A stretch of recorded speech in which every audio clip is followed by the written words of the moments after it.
Qué alegría, de verdad, qué alegría poder compartir este momento de reflexión. Hoy vamos a adentrarnos en un documento que es, en mi opinión, verdaderamente inspirador del Papa Francisco. Se trata de la Carta Apostólica Patris Corde, que como saben significa con corazón de padre. En esta carta, el Santo Padre nos toma de la mano y nos invita a redescubrir la figura a veces tan silenciosa de San José, un hombre tan cercano a nosotros, a nuestra propia condición humana, pero cuyo papel en la historia de la salvación es absolutamente central. Y es clave que nos detengamos aquí. Estas son las primerísimas palabras con las que inicia la carta. Con corazón de padre. Esta frase, miren, es la llave que abre todo lo demás. No estamos ante un análisis teológico frío o distante. No, es una invitación a meternos en el corazón de José, a entender ese amor tierno, cercano, protector, con el que cuidó a Jesús. El Papa Francisco nos pone, desde el inicio, en la perspectiva correcta, la del amor de un padre, un amor que define toda la vida y la misión de este gran santo. Para poder profundizar en esta figura tan rica, vamos a hacer un recorrido, un camino a través de 5 aspectos fundamentales que el Papa Francisco destaca en su carta. Primero, exploraremos su corazón de padre. Luego, su obediencia llena de confianza. Veremos también su asombrosa valentía creativa, su rol tan especial como padre en la sombra y finalmente cerraremos preguntándonos por qué es un modelo tan necesario para nuestro tiempo. Muy bien, pues entremos de lleno. Empezamos entonces con la primera reflexión, un corazón de padre. Y esto nos lleva a una pregunta que en realidad enmarca toda la carta del Papa. A ver, pensémoslo un momento. En un mundo como el nuestro, a menudo tan ruidoso, que valora el éxito que se ve, el protagonismo, ¿qué nos puede decir un hombre silencioso? ¿Un carpintero de un pueblo perdido de Galilea? Pues la respuesta es muchísimo. Vivimos tiempos que necesitan, y con urgencia, figuras paternas, modelos de integridad silenciosa, de una fortaleza que no se impone, que no grita, sino que sirve y protege. El Papa Francisco, además, escribió esta carta en un contexto muy particular que todos recordamos bien, la pandemia. Esa crisis mundial nos hizo ver con una claridad casi dolorosa algo que a menudo se nos olvida, que nuestras vidas, nuestra sociedad, están sostenidas por personas comunes, por héroes anónimos que no salen en las portadas, pero que cada día, con su trabajo, mantienen el mundo en pie. Vimos a tantos de ellos darlo todo. Precisamente por eso, San José es el modelo por excelencia de estos héroes ocultos. Él es el hombre que pasa desapercibido, el de la presencia diaria, discreta, casi invisible. Y sin embargo, tuvo un protagonismo sin igual en la historia de la salvación. Su vida nos enseña que no es necesario estar en la primera línea de los medios para ser absolutamente fundamental.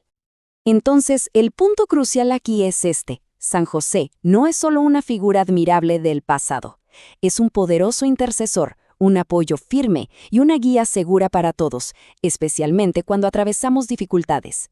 Nos recuerda que en la discreción y en el servicio fiel se encuentra una grandeza inmensa. Pasemos ahora a la segunda característica, un padre en la obediencia. Y aquí es muy importante entender algo. La obediencia de José no fue una sumisión pasiva o resignada de, bueno, ¿qué le voy a hacer? Para nada.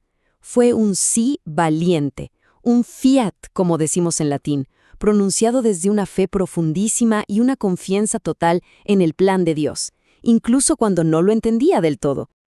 En la Biblia, los sueños son un lugar especial, un lugar privilegiado donde Dios a veces manifiesta su voluntad. Y a José, Dios le habló en sueños en los momentos más críticos de su vida. Pero lo realmente asombroso no es solo que soñara, sino su reacción. La respuesta de José fue siempre inmediata, sin dudar, sin pedir más explicaciones, sin un «déjame pensarlo». Simplemente, nos dice el Evangelio, se levantó e hizo lo que Dios le había pedido. Y en estos momentos decisivos vemos su obediencia sin condiciones. Primero, supera un dilema personal terrible y acoge a María como su esposa. Luego, en medio de la noche, organiza una huida a un país extranjero para salvar al niño de la furia de Herodes. Más tarde, cuando el peligro pasa, emprende el camino de regreso. Y finalmente, ante una nueva amenaza, se desvía para establecerse en Nazaret. En cada paso, su obediencia protege a la Sagrada Familia. Esta afirmación del Papa Francisco es de una profundidad inmensa. Pone el sí de José al mismo nivel que el fiat de María en la Anunciación y que la obediencia de Jesús en el huerto de Getsemaní. La obediencia de José en su silencio es uno de los pilares sobre los que se construye toda la historia de nuestra redención. Su sí salvó a María y al niño.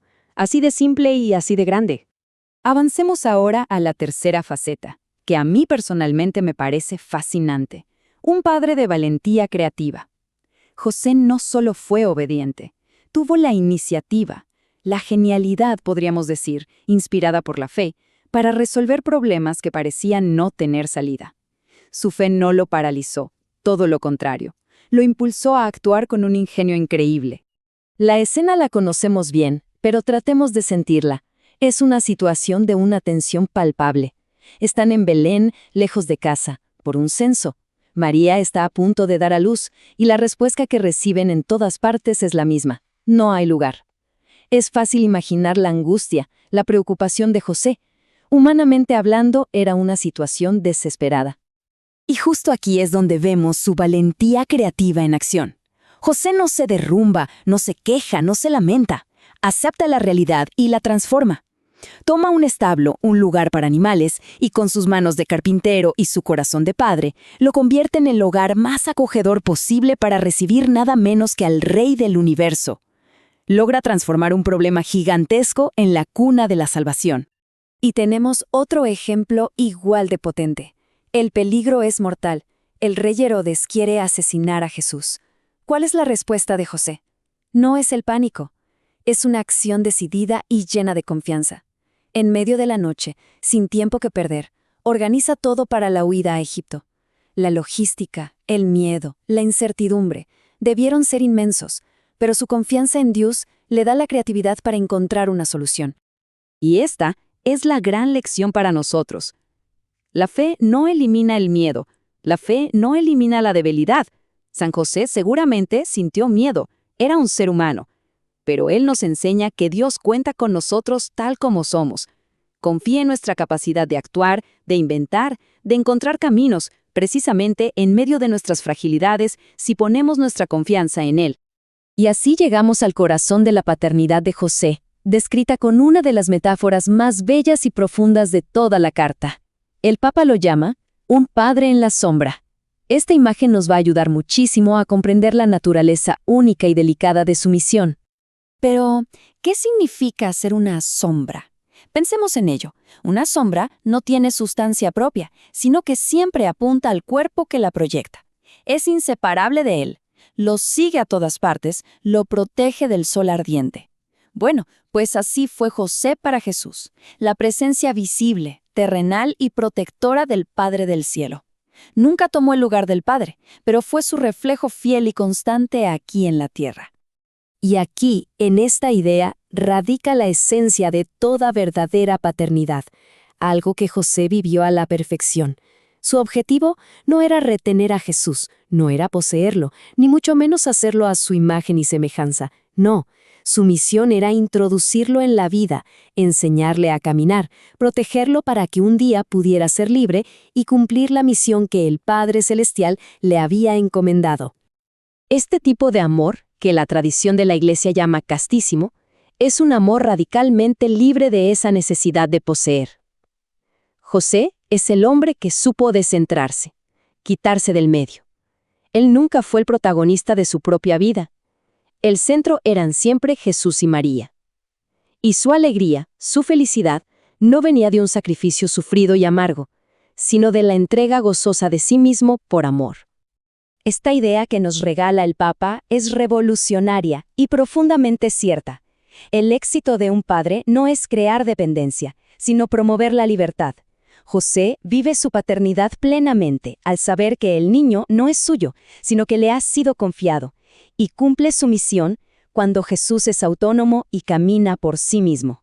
Hacerse inútil en este sentido es la máxima expresión del amor de un padre. Y finalmente, todo esto que hemos reflexionado nos lleva a una conclusión muy práctica. San José no es una pieza de museo, no es una figura para admirar de lejos. Es un modelo vivo, un intercesor poderoso y un maestro de virtudes para cada uno de nosotros, aquí y ahora, en el siglo XXI. Las lecciones que podemos sacar son muy claras y muy prácticas. De él aprendemos sobre la dignidad del trabajo bien hecho, sobre cómo acoger la vida sin rebelarse, asumiendo la responsabilidad de la propia historia. Nos enseña la urgencia de proteger a Jesús en los más débiles, en los que sufren, y nos muestra cómo vivir con un silencio que no es vacío, sino que está lleno de escucha, de confianza y de acción. Después de contemplar esta figura tan grande, el Papa Francisco nos dice que el paso final no puede ser solo la admiración, tiene que ser la imitación. El objetivo, al final de todo, es pedirle a San José la gracia más importante de todas, la de la propia conversión, que al mirarlo a él, nuestro corazón cambie y se parezca, aunque sea un poquito, al suyo. La carta concluye con una oración preciosa que resume toda nuestra confianza en San José. Lo invocamos como custodio del Redentor, reconociendo esa inmensa confianza que Dios Padre, la Virgen María y el propio Cristo depositaron en él.